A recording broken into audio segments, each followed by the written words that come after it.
on pourra faire Avatar pour un budget d'1 million de dollars. Parce qu'ils prenaient Avatar comme la référence du film qui a coûté 1 milliard. Et t'as André Karpathy qui réfléchit, non, tu vas pouvoir le faire sur ton téléphone. Un politique assez connu qui envoie une vidéo d'Obama à un ancien ministre de l'Intérieur. Et en fait, ce ministre-là répond à cette personne-là, putain, je savais pas que t'étais aussi proche d'Obama.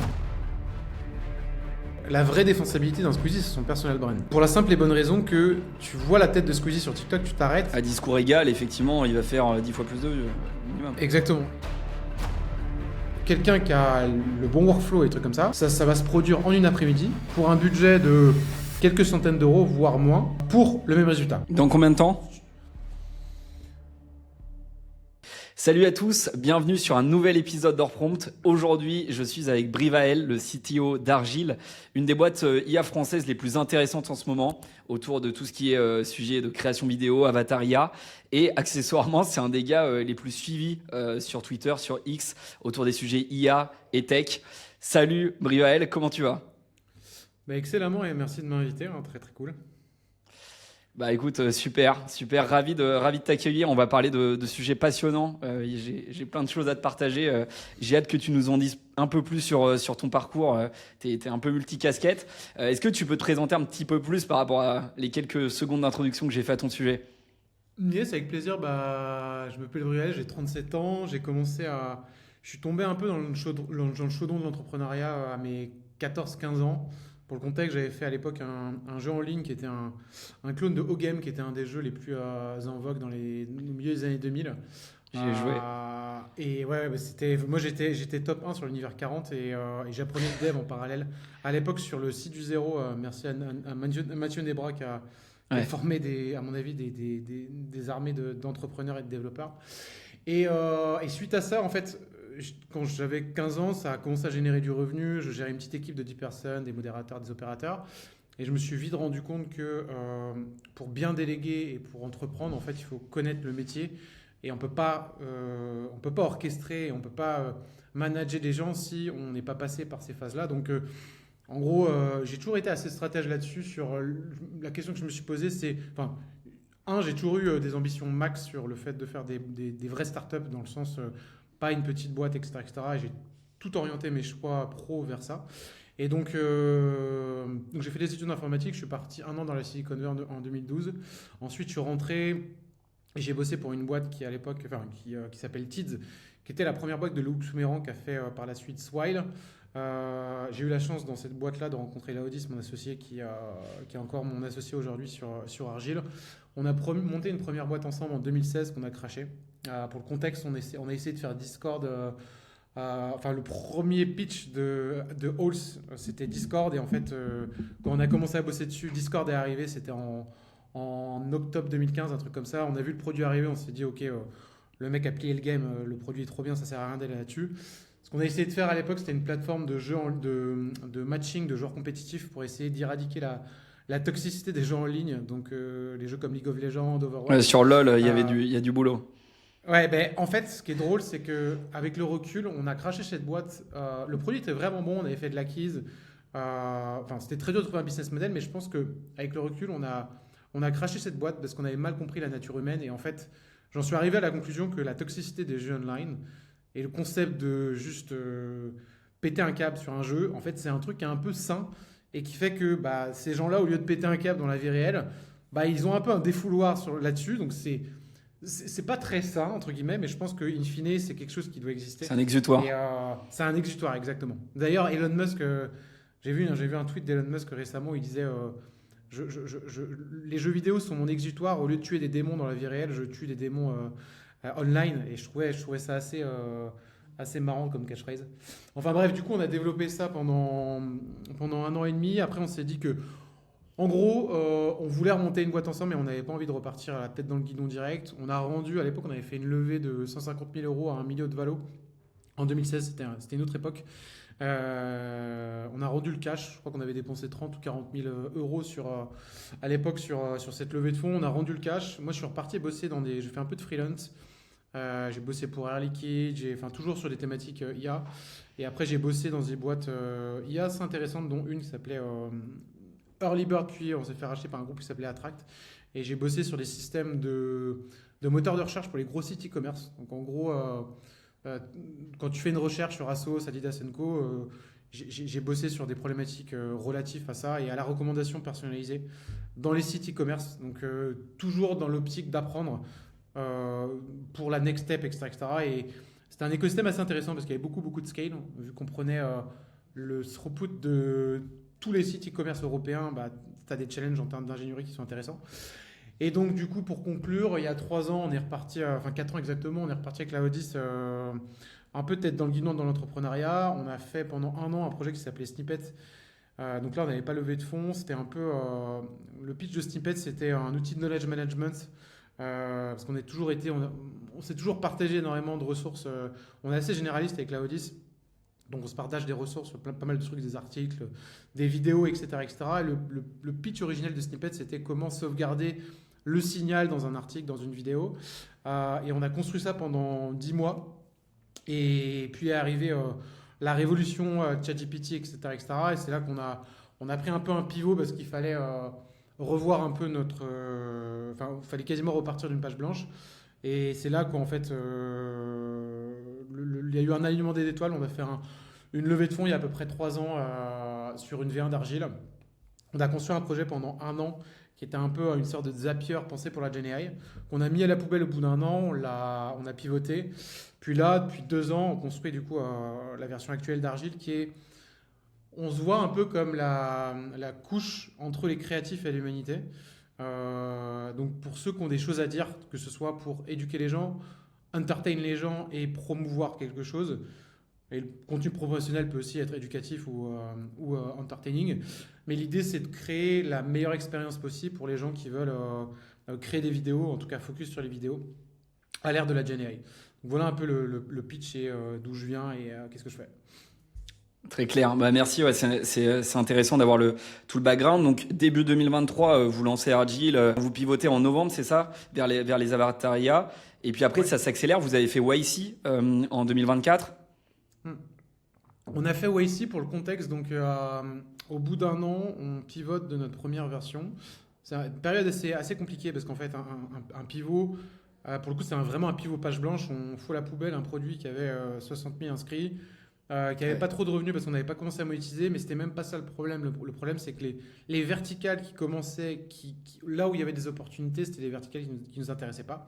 Et du coup, on a décidé de pivoter. Et en fait, ce qu'on a fait, on est parti de manière un peu méthodique sur OK, quels sont les sujets qui nous intéressent, quels sont les marchés qui nous intéressent.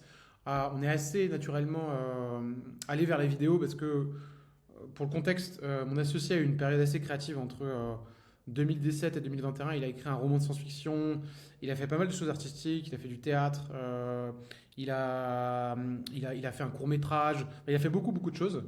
Et du coup, il a un peu une vision, il a un peu la double casquette cerveau gauche, cerveau droit, avec la partie très exécution. Il a vécu du scale. Enfin, lui, en gros, c'était le premier stagiaire de Loïc Soubeyran, et quand il est parti, la boîte avait 400 employés, il gérait le format InRead de Tease, qui était le format qui touchait plus d'1 milliard de personnes par mois. Donc il sait vraiment ce que c'est le 0 to 1 avec tous les challenges que tu as étape par étape.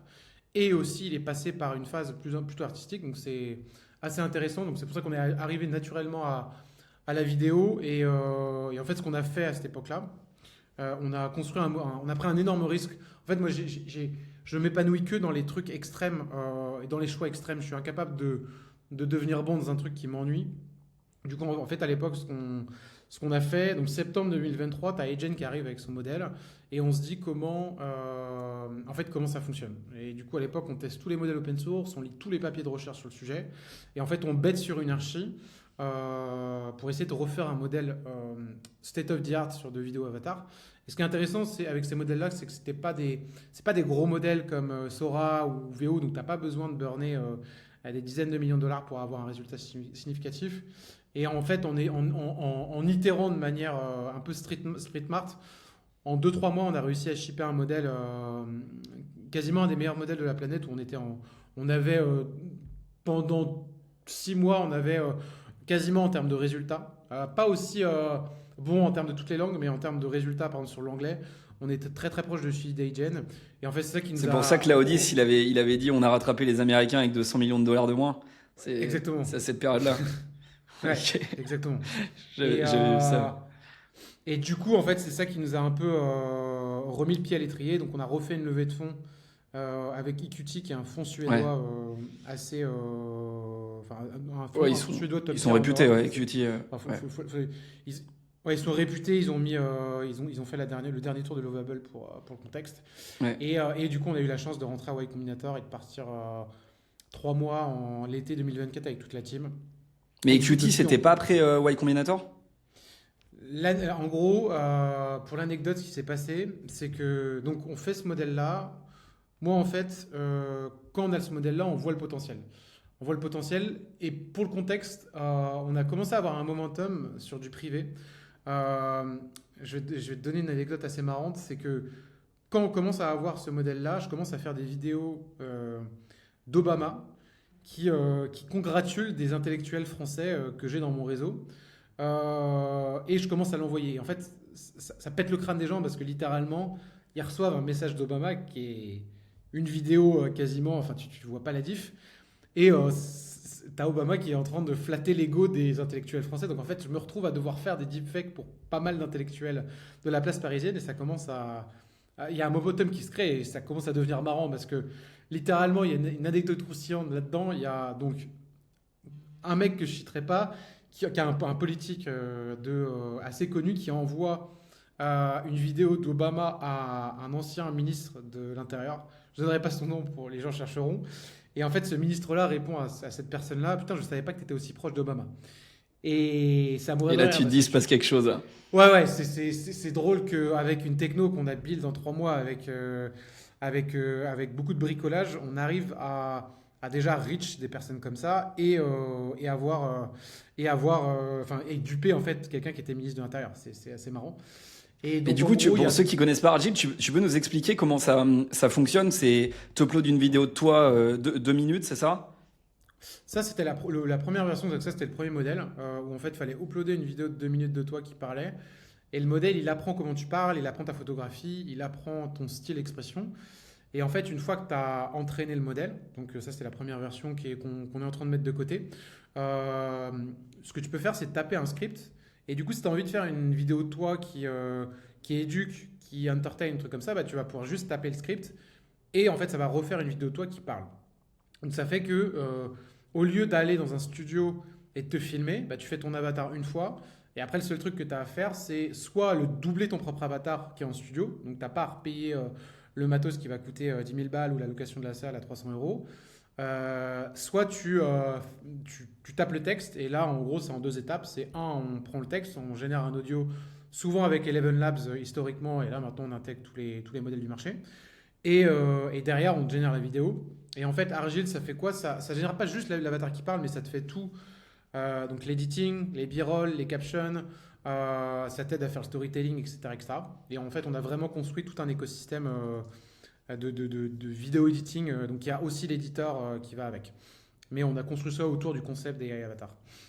Donc l'input, ce que tu disais, c'est que soit une fois que tu as scanné ta personnalité, enfin toi-même, tu peux redupliquer et ça peut être quelqu'un Ouais. qui parle à ta place et tu remets ton image dessus, ou alors Ouais. tu pars de l'écrit. C'est ça pour avoir bien compris?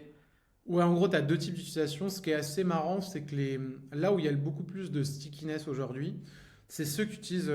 On a un client, par exemple, qui est un YouTuber, d'ailleurs, qui ne dit même pas à sa communauté qu'il utilise Argile.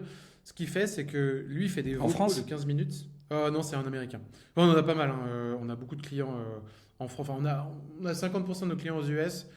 On doit avoir 10-15% de clients en France. Et après, dans le reste du monde, je crois qu'on a des clients dans le monde entier. Je crois qu'il n'y a pas un seul pays où il n'y a pas un client. Et, et du coup, ce qui marche bien aujourd'hui, c'est justement, enfin, en tout cas sur cette génération de modèles, les premiers modèles qu'on avait il y a 2 ans, c'est tu mets un vocal de toi, et si tu parles comme tu parlais dans la vidéo, en fait, ça va marcher du top du top.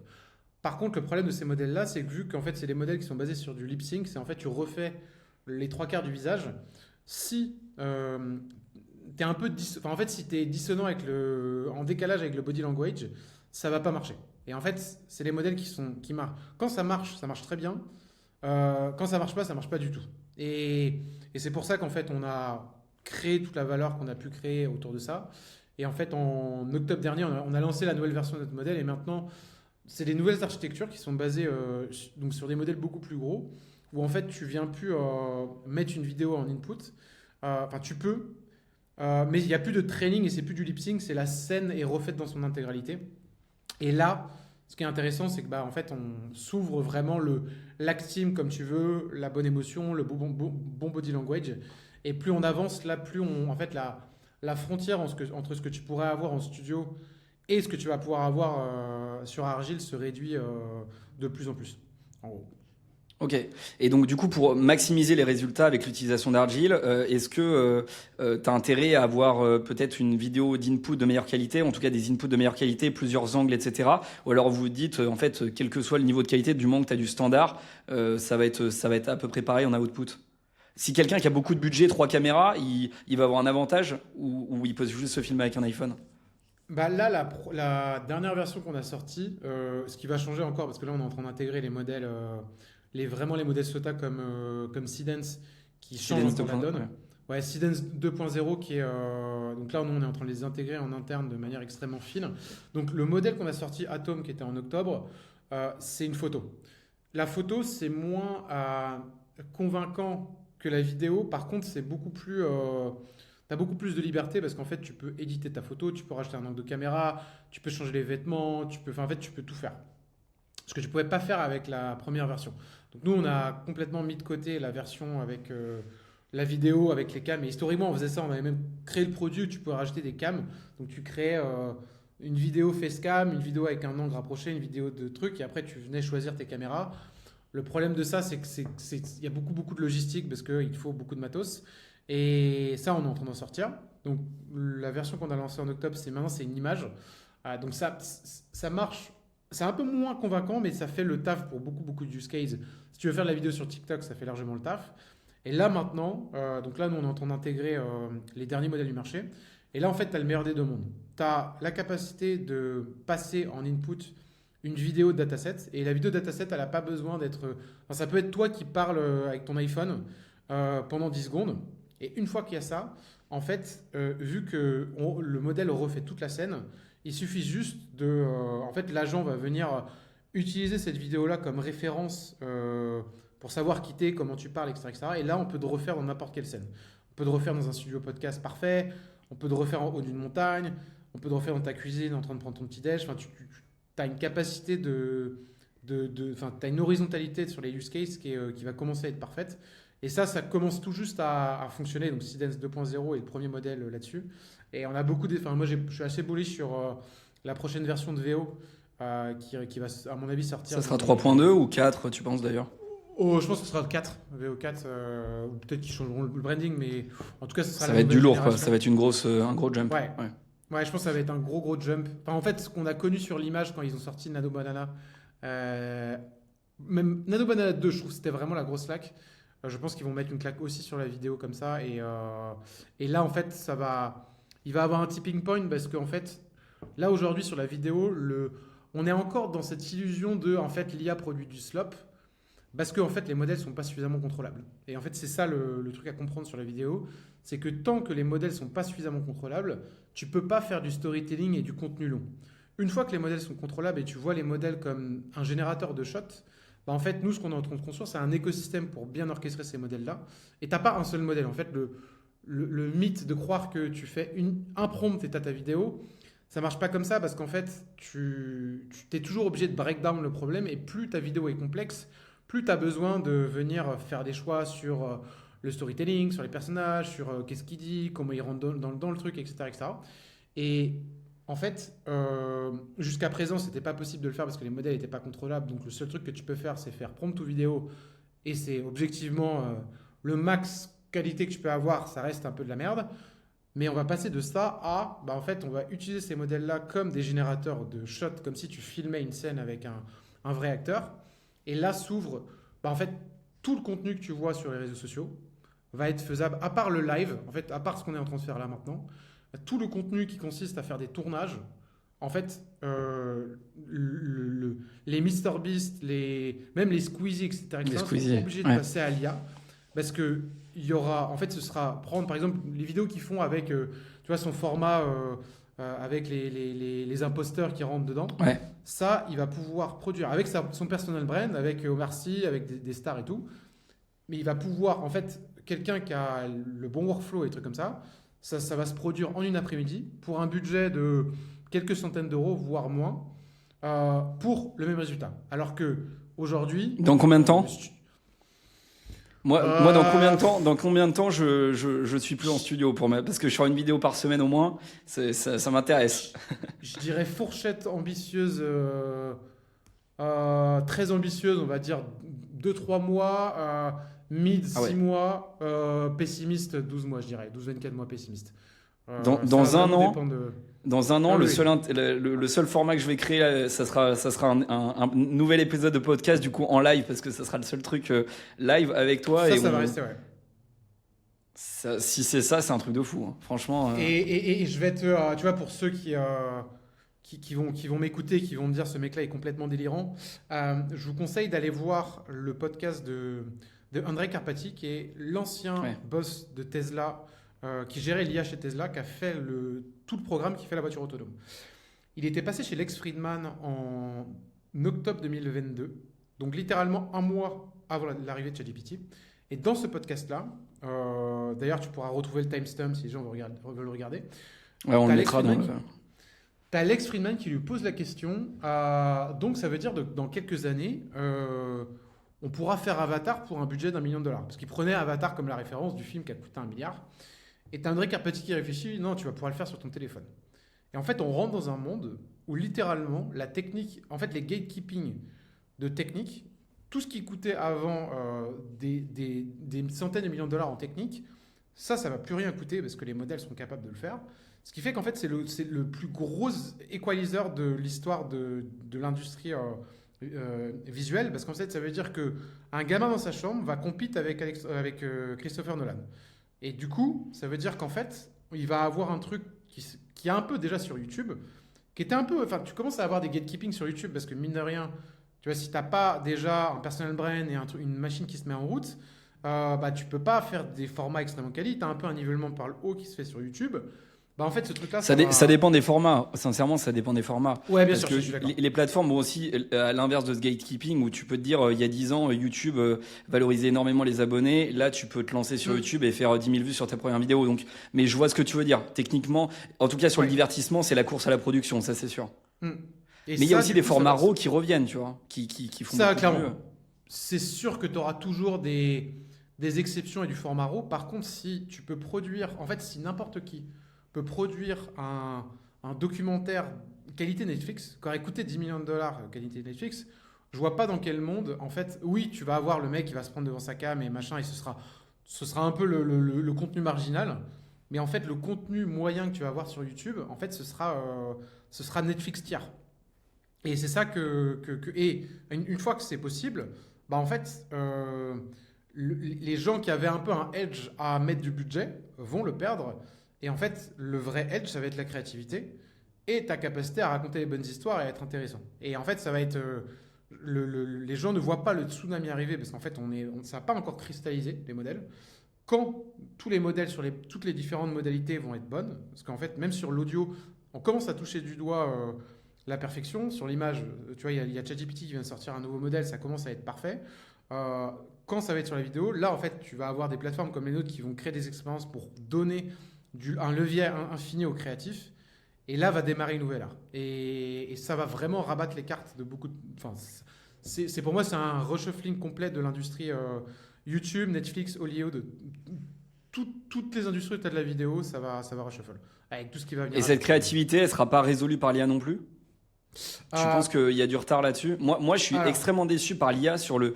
Alors peut-être que je m'en sers mal, hein, même si je m'en sers tous les jours, mais sur la partie copywriting, créativité, etc., je suis extrêmement déçu sur beaucoup de scénarios. Hein. Alors, je vais te faire En gros, mon compte Twitter a cristallisé des intuitions que j'avais depuis 2-3 ans. En fait, depuis 2 ans, on est obsessionnel. Donc, faire Argile, et de 2, il y a un truc qu'on veut craquer, c'est un parti pris qu'on avait un peu gravé dans le marbre dès le départ, c'est comment faire des vidéos engageantes. Et on n'est pas parti à l'attaque des enterprises et du Fortune 500, parce qu'en fait, quand tu fais ça, le côté engageant, tu t'en fous un peu. Parce qu'en fait, quand tu fais une vidéo que tu sors sur une plateforme d'avatar IA, et en gros, la vidéo, c'est pour former des sales ou former des mecs à tes process de boîte, que ta vidéo libère de la dopamine, qu'elle soit intéressante. T'as pas besoin d'engagement, t'as pas besoin de t'embêter sur le hook.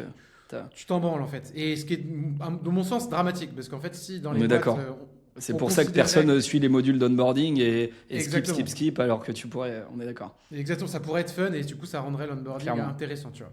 Et du coup, nous, ce qu'on s'est dit, c'est comment rendre le contenu IA engageant.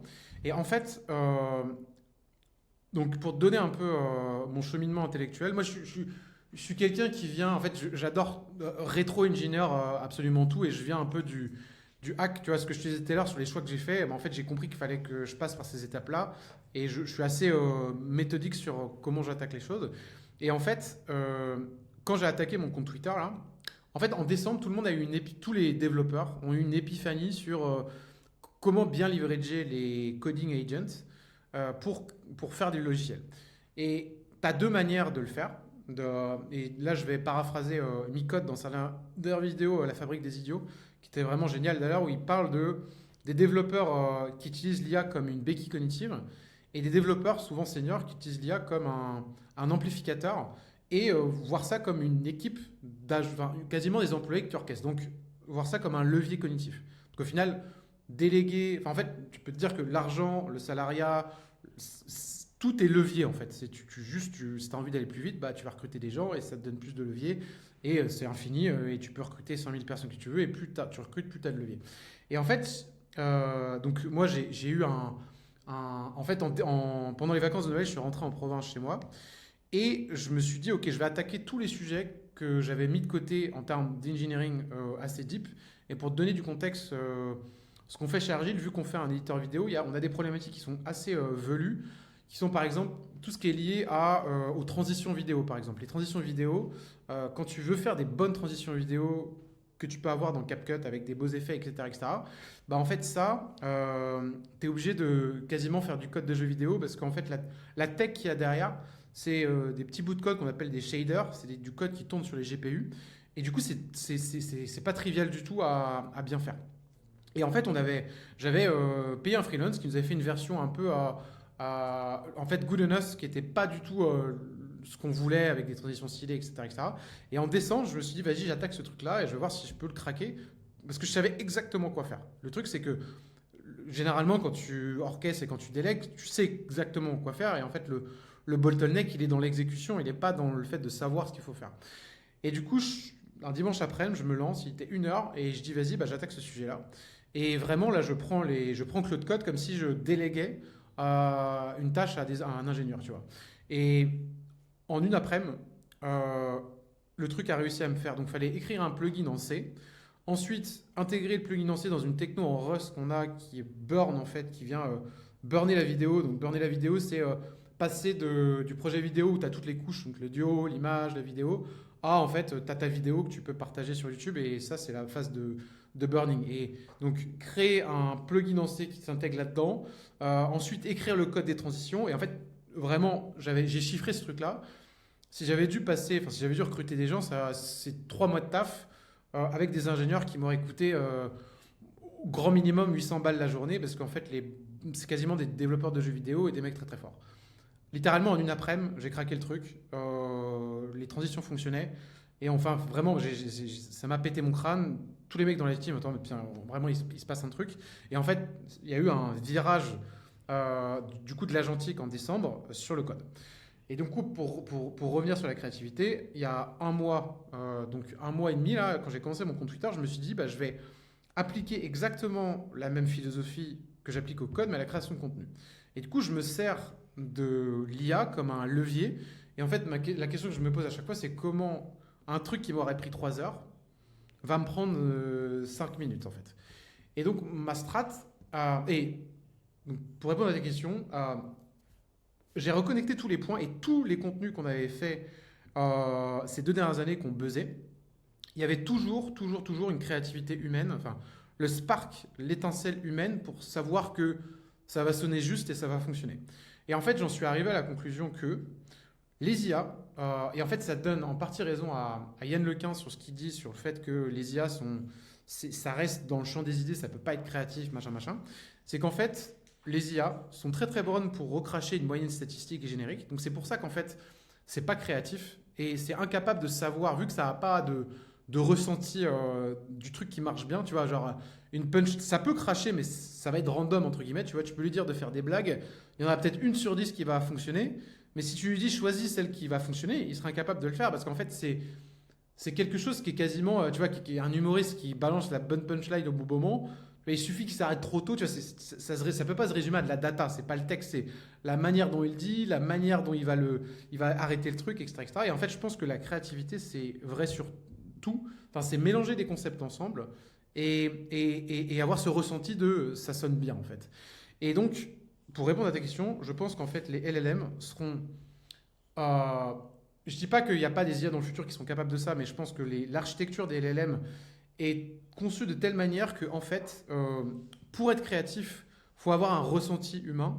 Et vu que les LLM, ça reste de la cognition froide, de la cognition parfaite, je pense on a déjà les GI sur la capacité à faire des prédictions sur de la data et ça, c'est craqué. Par contre, ressentir qu'un truc fonctionne, je pense que c'est un truc qui est fondamentalement humain encore. Et au final, ce qui est assez enthousiasmant, parce que ça veut dire que l'humain a potentiellement encore sa place là-dedans. Et je pense que c'est vrai dans tous les métiers. Par contre, il faut être créatif. Et c'est pour ça que là, j'ai écrit un truc sur Twitter en disant que le seul edge aujourd'hui à l'ère de l'IA, c'est ils ont un peu théorisé ça dans la Silicon Valley. Ils parlent de taste et d'agency. Donc la taste, c'est le goût. Donc développer son goût, c'est d'avoir la capacité de savoir que quelque chose va fonctionner. Et ça peut être vrai dans le software, ça peut être vrai dès que tu fais une vidéo, etc. C'est intuitif. Et bah, comment ça se développe? C'est regarder des vidéos, vivre, voyager, voir des œuvres d'art. Enfin, et du coup, on développe une sensibilité. Et le deuxième truc, c'est l'agency, l'envie de faire des choses. Parce qu'en fait, l'IA n'a aucune forme d'agentivité. Ça peut se prompter, ça peut se setup, mais tu as toujours un humain derrière qui va dire bah, imprime-moi du cash, tu vois. C'est pour le truc le plus réducteur possible. Donc en fait, pour conclure et répondre à ta question, je pense que, et je trouve ça très enthousiasmant, je pense que les IA peuvent aider à être créatives.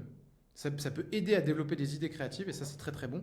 Par contre, concevoir une histoire cohérente et qui sonne juste, plus c'est complexe, plus ça devient exponentiellement dur pour l'IA en fait. Ouais, très clair. Mais du coup, si on reprend l'exemple de Squeezie, donc pour la créativité, c'est compliqué, mais par contre, pour aller ship des outliers, tu dis par exemple un YouTuber comme Squeezie, en tout cas, il aura plus de problème sur la partie technique production, donc il va avoir une économie de coût. Mais en même temps, il y a d'autres acteurs qui vont arriver à moindre coût. Mais lui, il a quand même énormément de data avec tous les formats qui ont fonctionné, pas fonctionné. Donc pour inventer un nouveau format autre que qui est l'imposteur, c'est compliqué, l'IA va pas l'aider, mais par contre, il sait parfaitement ce qui fonctionne pour aller print du qui est l'imposteur 17, 18, 10. Donc ça peut être très puissant et ça recrée une barrière, en tout cas un avantage pour les acteurs établis qui ont beaucoup de data sur ce qui a fonctionné, pas fonctionné. Comment tu vois le truc là-dessus? Je pense que c'est même pas une question de. Je pense que la vraie défensibilité d'un Squeezie, c'est son personal brand. C'est sa marque en fait personnelle. Pour la simple et bonne raison que tu vois la tête de Squeezie sur TikTok, tu t'arrêtes et tu vas pas t'arrêter. Enfin, tu peux t'intéresser par ce qu'il dit, mais la majorité des mecs qui marchent bien sur Twitch, sur truc, c'est qu'ils ont créé un personnage.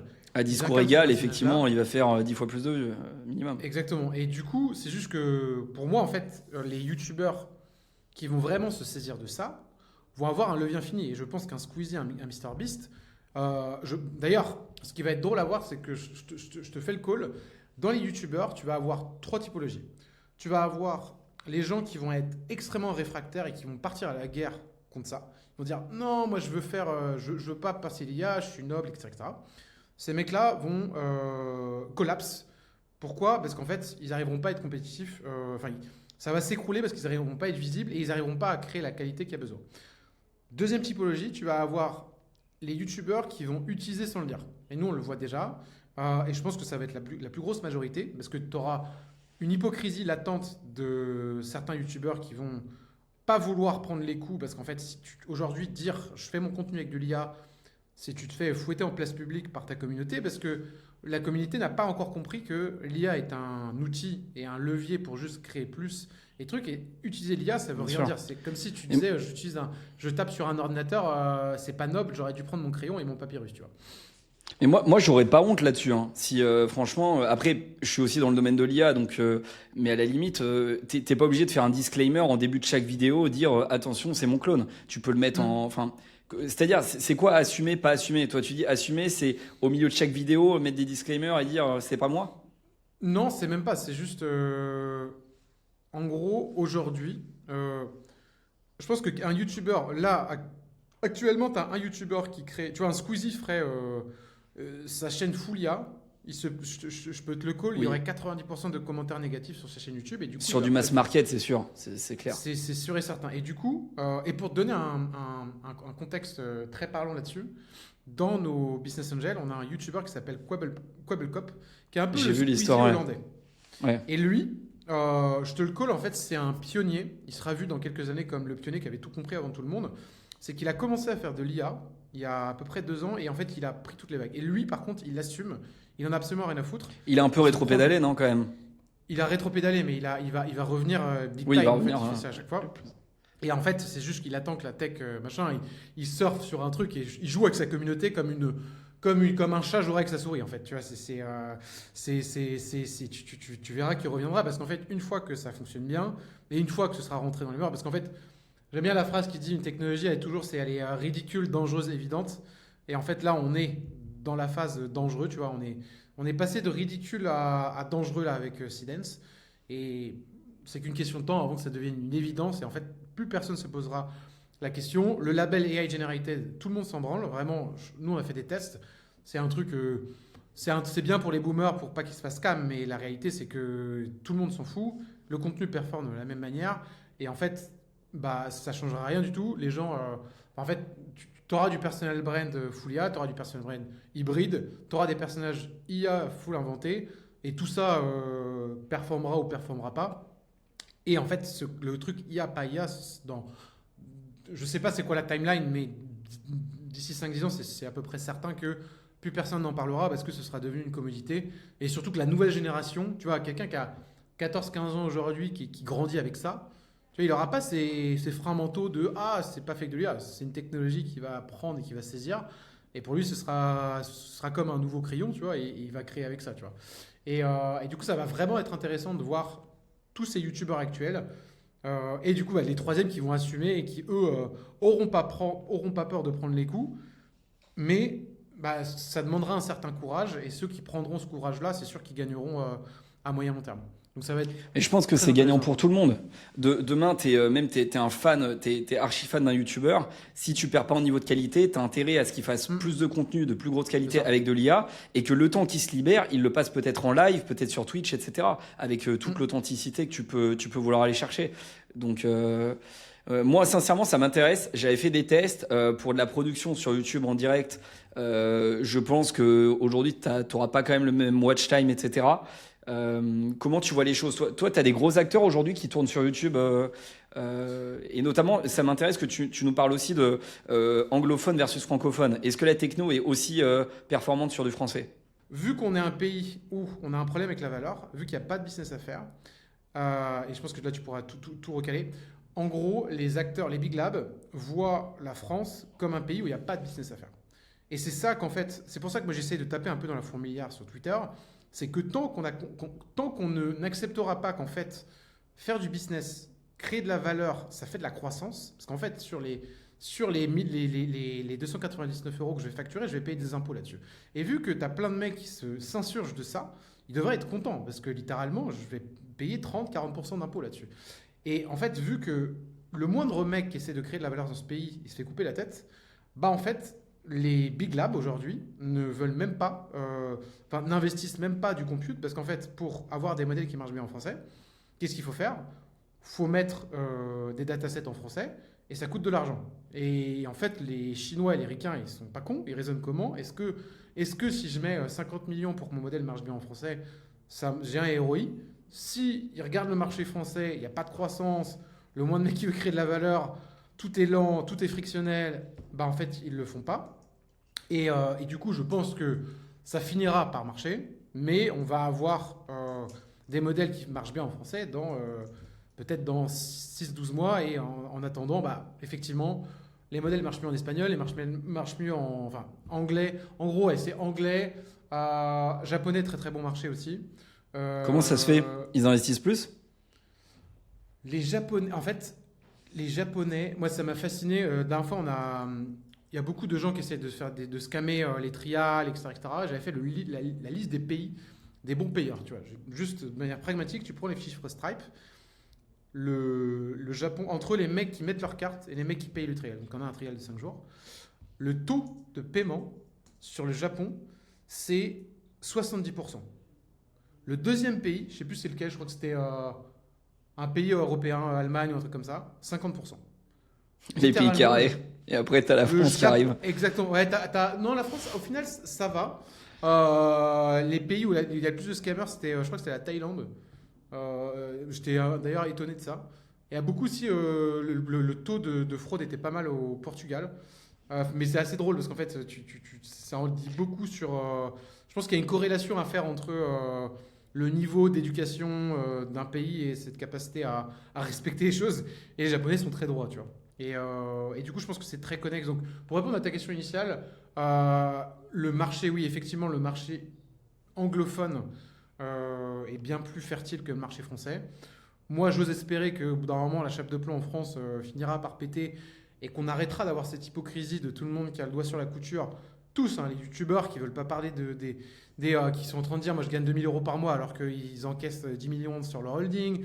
Enfin, en fait, ça dessert tout le monde parce que si on arrêtait de se voiler la face et de dire c'est cool de créer de la valeur, ça fait grossir le pays, ça fait de la croissance, tout le monde paye des impôts, tout le monde est content de créer de la valeur. Enfin, c'est comme ça qu'un bon pays devrait fonctionner. Et vu que tout le monde a cet esprit de ah non, l'argent c'est mal, c'est pas noble, on n'avance pas en fait. Et du coup, on n'a pas des bons modèles en IA pour répondre à ta question. C'est bon, on a fait la boucle. Parfait. Non, mais c'est hyper intéressant. Du coup, est-ce que, en tant que youtubeur francophone, tu as intérêt dès aujourd'hui potentiellement à utiliser Argile pour aller attaquer tous les pays, faire ton double en anglais? Comment tu vois les choses? Il y a aussi YouTube qui avance beaucoup là-dessus. Ouais. Moi, par exemple, si je prends mon cas, j'ai quand même la contrainte de faire pas mal de démos sur Claude, sur ChatGPT notamment. Et du coup, tu as le screencast où là, le texte resterait en français. Comment tu vois les choses? Est-ce qu'il y a un sujet de multilingue? Il y a aussi MrBeast qui attaque vraiment tous les pays de manière hyper agressive. Il a même l'ABC testing de miniatures selon les pays. Comment tu vois la puissance de la brain qui peut se dupliquer dans tous les pays? Est-ce qu'il va y avoir une guerre de vitesse? Est-ce que tu as un avantage, il y a beaucoup de gens qui disent ça aussi, à créer ta brand avec tes défauts aujourd'hui pour pouvoir la dupliquer parce que les prochains acteurs, ça sera trop tard s'ils sont AI first? C'est ce que je veux dire. Donc voilà, question très large, mais je trouve que c'est hyper intéressant. Je pense que sur la traduction, je pense que c'est un peu comme sur le texte, ça va commencer à marcher quand une vidéo est pas doublée. Enfin, tu vois, ce qui marche bien quand tu doubles un film, c'est que tu as un acteur français qui va adapter un dialogue et de l'acting à la culture du pays. Et en fait, aujourd'hui, je crois pas du tout au dubbing bête et méchant. Parce qu'il y a une information qui, quand tu fais ça, en fait, la strat, c'est de prendre la voix originelle de manière parfaitement ISO et tu la convertes et du coup, c'est exactement la même vidéo, sauf qu'elle a été doublée avec un truc. Et ça, je pense que ça ne marchera fondamentalement. Tu peux regarder la vidéo et la comprendre, ça marche bien pour les discours des politiques, etc., etc. Par contre, pour l'entertaining, l'éducation et les trucs très quali, je pense que ça marchera quand, en fait, tu prends la vidéo originale, par exemple sur Argile, tu l'as fait, tu as toutes les pistes et tu as tous les trucs, et en fait, tu viens doubler chaque partie avec un nouvel acting, avec la voix du pays, avec un script qui va bien. Et ça, la première plateforme qui a bien craqué ça, c'est X, avec là ce qu'ils ont sorti sur la traduction des posts auto. Et vu que ça passe par un LLM, et vu qu'en fait ça adapte le contenu à la langue, en fait, parce que quand tu convertis un contenu en français ou japonais, il y a un côté il y a des trucs qu'il faut retraduire pour que ça s'adapte bien à la culture. Et du coup, je pense que sur la vidéo, ça va être pareil. Donc ça va venir dans la foulée. Ça sera parfaitement possible aussi, parce que si tu as la vidéo originale que tu as fait sur une plateforme où tu as toutes les pistes, tu peux très très bien dire, maintenant, je veux la version... j'ai fait la version en français, je veux la version en anglais, je veux la version en espagnol. Et là vraiment, tu peux distribuer au monde entier. Et ça va être génial, parce que ça veut dire que le marché, en fait, la compétition, elle sera mondiale. Ça veut dire que réellement, en fait, un Squeezie va compete avec un MrBeast et machin, et ça va, pour moi, tirer tout le monde vers le haut. Donc, ça va être vraiment intéressant à voir. Et donc, ouais, pour répondre à ta question sur où se placer, je pense que c'est utiliser l'outil. Tu vois, les LLM, je parlais avec un de mes employés tout à l'heure, je lui disais, pour moi, en fait, ChatGPT et les LLM de manière générale, on a inventé un nouvel instrument il y a 3 ans. Cet instrument, en fait, on pense qu'il y a une manière d'utiliser et on ne progresse pas. Mais pour moi, c'est comme une guitare. Et en fait, je pense qu'on est encore au niveau maternel de l'utilisation des LLM. Et qu'en fait, c'est pas impossible que ce soit un instrument, si tu passes 20 ans de manière obsessionnelle à en jouer tous les jours, bah, 20 ans après, ça fait Jimi Hendrix qui joue de la guitare, tu vois. Et je pense qu'en fait, avec les LLM et les modèles d'IA, etc., bah, en fait, c'est un peu comme des nouveaux instruments de musique qui demandent de vraiment, au départ, les utiliser de manière sérieuse et de tryhard avec. Et l'erreur, souvent, c'est de vouloir avoir les résultats trop vite et pas passer par ces étapes de en fait je comprends comment la techno fonctionne, je joue avec, je fais un premier brouillon, je le publie, c'est de la merde, on s'en fout. Et tu vois, tu progresses. Donc le conseil que je pourrais donner à quelqu'un qui a envie de saisir les prochaines vagues, c'est déjà de commencer à publier et d'essayer de créer de la valeur avec ce qu'on a déjà, tu vois. Et c'est déjà possible, hein, tu prends les modèles, tu as plein de chaînes sur TikTok, tu peux créer, ça peut être un peu du slop et un peu des trucs un peu average, mais tu crées un personnage avec le bon exemple, là, c'est la traîne des fruits en ce moment.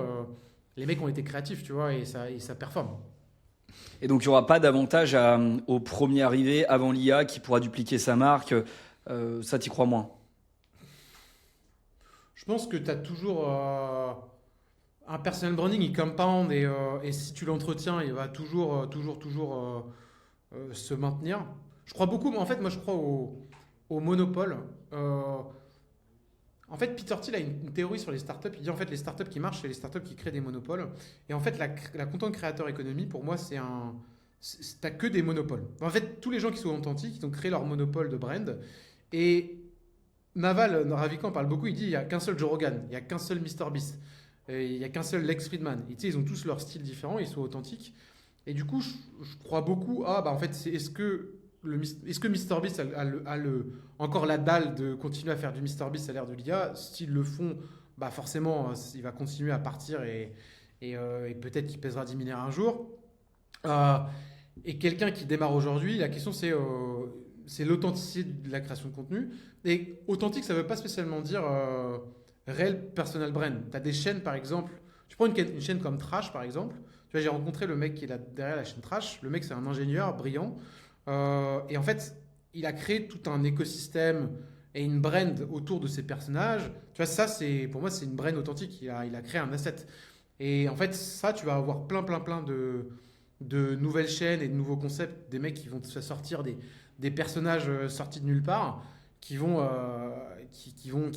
faire compound de manière exponentielle. Et ça, il y aura une place infinie là-dessus, parce que les gens, la demande de contenu qualitatif, pour moi, elle est infinie. J'aime bien la phrase de Roy Lee là-dessus. Donc, le Roy Lee, le CEO Mec de Clooney. Qui a fait beaucoup de bruit, il dit en fait, on a du content viral et du bon content. Il n'y en a pas tant que ça.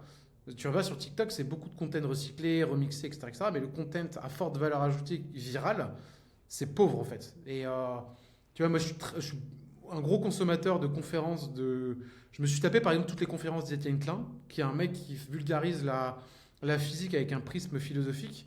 Je les ai toutes regardées. Je crois que j'ai regardé tous les documentaires sur l'astrophysique et la physique quantique, etc. Et il n'y a plus de content, tu vois. Et je serais ravi que tu aies des mecs qui fassent des vidéos de vulgarisation sur ces sujets-là.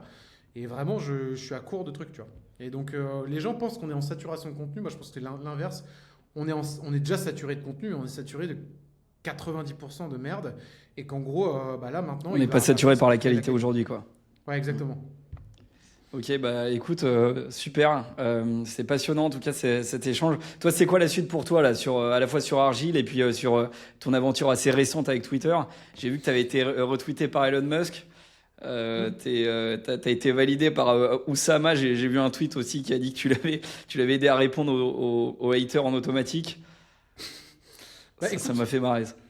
Mon X Tu vois, je te disais, en gros, quand j'ai démarré ce truc-là, pour moi, il y avait deux objectifs. C'était un, vu qu'on va commencer à. En fait, le produit qu'on a actuellement, donc ça fait 2 ans qu'on l'a démarré, on était encore dans une phase de learning. On fait pas mal de CA, on a plus de 1000 clients payants dans le monde entier, mais on se considère encore en pré-product market fit parce qu'en fait, on voulait pas faire un rapport de communauté parce qu'on pense que c'est un dead end et toutes les boîtes qui surfent sur le fait de juste capitaliser sur les nouveaux modèles, c'est pas du tout future-proof et c'est un soufflet qui va dégonfler aussi vite qu'il a monté. Donc nous, on se pose la question, c'est comment créer de la valeur long terme. Et c'est pour ça qu'on n'a pas joué le play d'essayer d'imprimer de l'argent trop vite. Et du coup, on a construit les fondamentaux. Et donc, je me suis posé donc là, on commence à avoir l'agent qu'on va lancer est vraiment dans cette vibe-là. Et ce que je me suis posé comme question quand j'ai fait le compte, c'est comment créer du personal brand à la base en français, parce que je me suis dit, parce que j'avais 2 comptes, un en FR, un en US. Et en fait, vu qu'ils ont mis la traduction, bah en fait, mon compte, là, je suis lu par, je crois que j'ai 20% de japonais, 30% d'américains, 30% ou 40% de français, enfin, c'est assez marrant. Et en fait, pour moi, mon compte Twitter, il sert à 2 choses. C'est un, promote Argile. Tout est connecté à Argile, même l'offre que j'ai fait, là, c'est pour avoir du signal sur les gens qui ont besoin de créer du contenu. Et le deuxième truc, c'est attirer les meilleurs talents. Et du coup, que Argile devienne la boîte avec le top 0,01% des ingénieurs, des créatifs, des artistes en France. Et ça, forcément, faut un peu sortir le mégaphone. Et du coup, c'est mon jeu sur X, il est majoritairement là-dedans.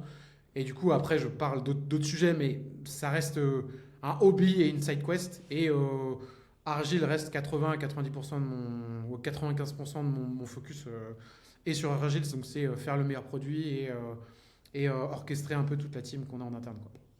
Bah, tu le fais bien en tout cas parce que je trouve que c'est pas très push Argile, ou alors tu le fais pas assez peut-être, mais ça fait pas compte promotionnel, donc il y a quand même beaucoup de value, donc c'est très cool. Ok, bah merci beaucoup Brivael, c'était super intéressant. J'aurais aimé continuer la discussion, mais on se refera un autre épisode pour pouvoir aller traquer tes prédictions parce que t'as fait pas mal de. Il y en a beaucoup qui. Je fais beaucoup de prédictions, donc forcément. Si j'ai un taux d'accuracy de 80 à 90%, je serais content. Ah bah c'est bien, c'est mieux que certains LLM parfois. Ok, trop bien. Bah merci beaucoup, c'était un super moment. Si les gens veulent te retrouver, ils doivent prendre l'appel à 999 $ ou 299 du coup. Bah déjà, juste la majorité de la valeur, elle est sur le compte Twitter. Hein. T'as ça. Après, j'ai créé une autre sub à 5 $ où je vais faire des lives. Avec le truc où en fait je vais juste répondre à toutes les questions des mecs qui veulent créer du content. Et après, en fait, le format du call que je fais, là j'ai fait le premier ce matin. En gros, c'est. Tu vois, le mec il est arrivé, il a un business qui imprime 2 millions d'ARR Il fait 2 millions d'ARR en mode bootstrap. Et lui, en fait, c'est un mec qui est assez timide, qui a plein de choses à dire. Et du coup, il voulait, je l'ai challengé sur sa strat. Et sa strat, c'est assez simple. En fait, l'erreur, tu vois, je lui ai dit, ça sert à. Tu vois, il me posait la question de est-ce que.